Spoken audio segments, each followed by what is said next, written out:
जय हिंद साथियों,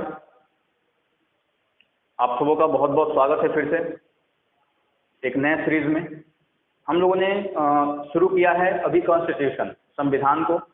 अगर आप कल वाला लेक्चर नहीं देखें तो उसको देख लीजिएगा, क्योंकि कंपटीशन के लिए कौन कौन से विषयों की आवश्यकता है उन सभी विषयों का मैंने लिस्ट कल लिखा दिया था, ठीक है।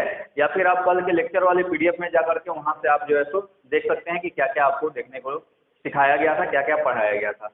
कल हम लोगों ने यानी कि पिछले क्लास में हम लोगों ने देखा था संवैधानिक विकास को। संवैधानिक विकास वाले क्रम में ही कुछ डेटा है, जैसे अगर पूछ दिया जाए कि संविधान सभा में महिलाओं की संख्या कितनी थी, महिलाएं संविधान सभा में कितनी थी, तो उनकी संख्या जो थी वह कितनी थी, 15 थी। दूसरा सवाल कि अगर आपसे पूछ दिया जाए कि संविधान के संविधान के प्रारूप पर कितने दिनों तक बहस हुआ था, तो आपका 114 दिन सही आंसर होगा, ठीक है। जब संविधान का निर्माण किया जा रहा था तो उस दौरान संविधान के निर्माण करने के दौरान चूंकि अलग अलग संविधान सभाएं बनी थी और संविधान सभाएं अलग अलग जगहों से नियम को लेकर आती थी, आपस में डिस्कशन होता था, बहस होता था। तो उसी बहस की बात की जा रही है कि संविधान के प्रारूप पर कितने दिनों तक बहस हुआ था, तो 114 दिनों तक बहस हुआ था, ठीक है। आज जो हम लोग पढ़ेंगे वो टॉपिक क्या है उसको थोड़ा सा देख लेते हैं हम लोग। आज हम लोग संविधान की प्रमुख समितियां पढ़ेंगे।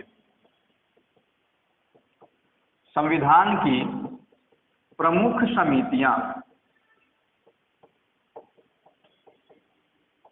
ठीक है, क्योंकि संविधान को बनाने वाली जो संस्था थी, संविधान को जिसने बनाया था उसका नाम है संविधान सभा, ठीक है।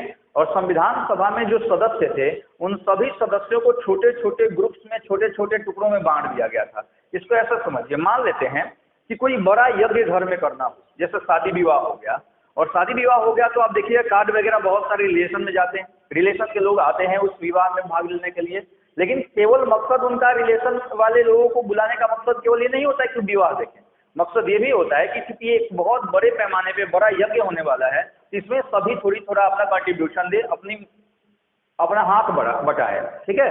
उसी तरह से जो संविधान सभा बनी थी, उसमें सभी सभाओं को कुछ कुछ लोगों का ग्रुप बना के बांट दिया गया, ताकि अगर मान लिए कि विवाह में सोच के देखिए कि अगर कहीं से दूध लाना हुआ तो सारे लोग दूध लाने जाएं, फिर सब्जी लाने जाना हुआ तो सारे लोग सब्जी लाने जाएं, फिर चावल लाने जाना हुआ सारे लोग चावल लाने जाएं, तब तो यज्ञ होता ही रह जाएगा। शादी विवाह तो शादी विवाह में हो जाएगी, बंटाधार हो जाएगा ना। उसी प्रकार से क्या किया गया कि संविधान सभा की में जो लोग थे उन सभी को एक छोटे छोटे ग्रुप समूहों में बांट दिया गया और उसी समूहों को बोला गया समितियां, ठीक है। वैसे तो बहुत सारी समितियां बनी थी, लेकिन एग्जाम के व्यू से आपके लिए जो कुछ 2-4 समितियां, 5 समितियां हैं वो बड़ा ही इंपॉर्टेंट है, क्योंकि वहां से आपसे सवाल पूछे जाते हैं। तो समितियां कौन कौन सी हैं जो आपको एग्जाम के व्यू से देखने चाहिए या फिर अभी हम लोग देखेंगे। वो समितियां हैं, सबसे पहली समिति अगर देखा जाए, पहली इसको किसी भी नंबर पर रख सकते हैं, उसके लिए जरूरी नहीं है कि पहला ही बोला जाए उसको, तो आप कह सकते हैं कार्य समिति। तो जो कार्य समिति थे उसके अध्यक्ष डॉक्टर राजेंद्र प्रसाद थे, डॉक्टर राजेंद्र प्रसाद ये कार्य समिति के अध्यक्ष थे। दूसरी समिति की बात की जाए तो थी संघ संविधान समिति।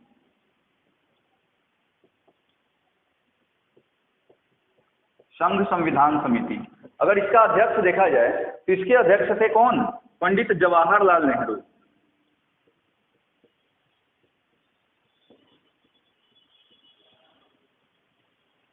अगर तीसरे समिति की बात की जाए तो तीसरी समिति जो थी वह आपको थी प्रारूप समिति। प्रारूप समिति, इसके अध्यक्ष थे डॉक्टर B.R. अम्बेडकर।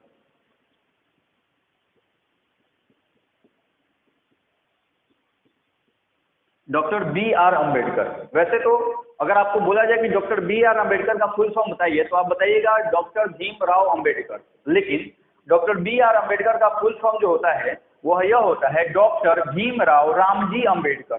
रामजी उनके पिताजी का नाम था, तो R से रामजी होता है, B से ही भीमराव हो जाता है, ठीक है। तो ये ध्यान रखिएगा कि डॉक्टर B.R. अम्बेडकर का full form doctor Bhimrao Ramji Ambedkar होता है।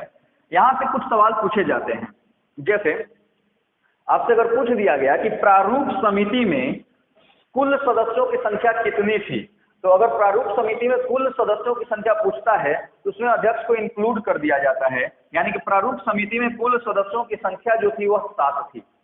लेकिन अगर आपसे यह पूछा जाए कि प्रारूप समिति में सदस्यों की संख्या कितनी थी, तो 6। कभी भी किसी भी संगठन में जो अध्यक्ष होता है उस संगठन का भाग नहीं होता, उस संगठन का सदस्य नहीं होता। जैसे लोकसभा में जो लोकसभा अध्यक्ष होता है, राज्यसभा में जो राज्यसभा अध्यक्ष होते हैं, वह राज्यसभा के अंग नहीं होते, वो राज्यसभा के सदस्य नहीं होते, और सदस्य नहीं होने का मतलब है कि उनको वोट करने का अधिकार नहीं होता है। ठीक है, तो उसी प्रकार से प्रारूप समिति में सदस्यों की संख्या पूछे तो 6, कुल सदस्यों की संख्या पूछे तो 7। जब कुल पूछेगा तो उसमें आपको जो है सो अध्यक्ष को इंक्लूड कर लिया जाता है।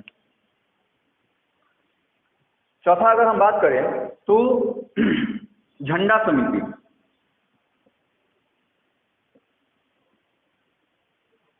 झंडा समिति, इसके अध्यक्ष कौन थे? इसके अध्यक्ष थे जेबी कृपलानी। जेबी कृपलानी, इनको बोला जाता है, जेबी कृपलानी का फुल फॉर्म हुआ जीवत राम भगवान दास कृपलानी। ठीक है, झंडा समिति के अध्यक्ष जेबी कृपलानी, जीवत राम भगवान दास कृपलानी थे। अगर सवाल आपसे यह पूछ देता है कि लोकसभा के प्रथम अध्यक्ष कौन थे, यानी कि लोकसभा के प्रथम अध्यक्ष भी जेबी कृपलानी ही थे। ठीक है, और 5वां है प्रांतीय समिति। प्रांतीय समिति, इसके अध्यक्ष कौन थे? तो सरदार वल्लभ भाई पटेल। सरदार वल्लभ भाई पटेल जो थे वो प्रांतीय सभा के अध्यक्ष थे। ठीक है, प्रांतीय सभा, अगर आज आप भारत का एक नक्शा देखते हैं, भारत का जो एक चित्र आपको दिखाई देता है, वह चित्र देन किसकी है?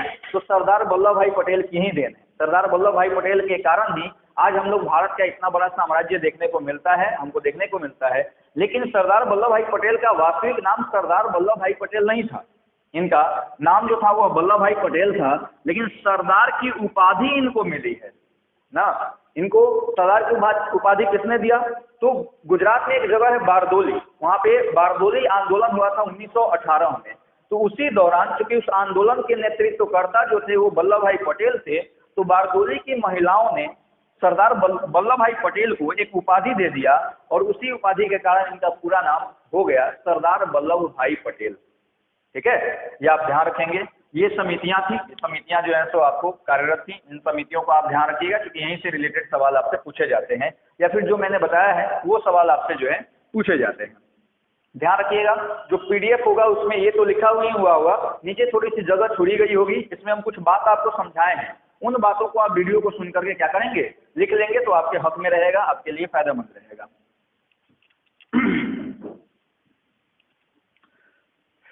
चलिए, इसके बाद अगर हम देखें तो हमारा जो संविधान बना था उस संविधान के कितने अंग थे? अगर आपसे पूछ दिया जाए कि संविधान के कितने अंग थे, तो कितने अंग थे? संविधान के 3 अंग थे। 3 अंग थे भी, और अभी भी 3 ही हैं। ठीक है, कौन कौन? पहला अनुच्छेद, दूसरा भाग, और तीसरा अनुसूची।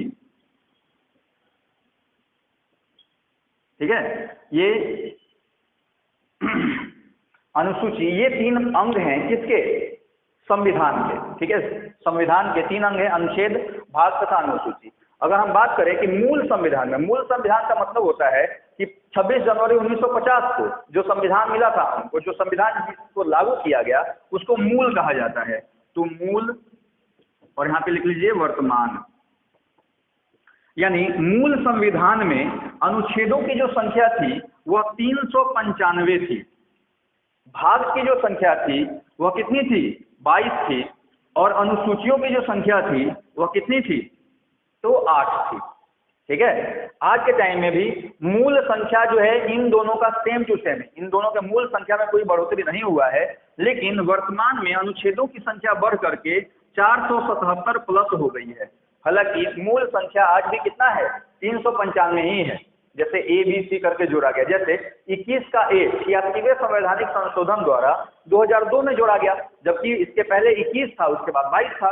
21 का ए कहाँ से घुस गया? तो उसी 21 का ए जो है ये क्या कर दिया, संख्या को बढ़ा दिया। उसी तरह से 22 जो है उसकी संख्या उस समय भी 22 थी, आज भी 22वीं है, लेकिन फिर भी 3 जो है भाग जोड़े गए हैं। कौन कौन से? तो 4 के ए, 9 का ए और 14 का ए। ये 3 ऐसे भाग हैं जो बाद में जोड़े गए हैं। और अनुसूचियों की संख्या थी कितनी? 8, और वर्तमान में हो गई है कितनी? 12। यानी कि मूल संविधान में अनुसूचियों की संख्या 8 थी और वर्तमान में अनुसूचियों की जो संख्या है वह बढ़कर हो गई है 12। ठीक है, ये ध्यान रखिएगा, क्योंकि ये बड़ा जरूरी चीज है, इसलिए इस चीज को, इस आइटम को मैंने अभी आपको बता दिया। क्लियर? कोई कंफ्यूजन नहीं? चलिए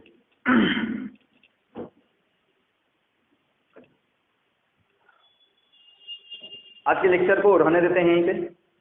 कल जो है अगला जो लेक्चर होगा हमारा वो होगा अनुसूची का। ठीक है, भारतीय संविधान की अनुसूचियां जो है उनको हम लोग कल की क्लास में कवर करेंगे। Thank you.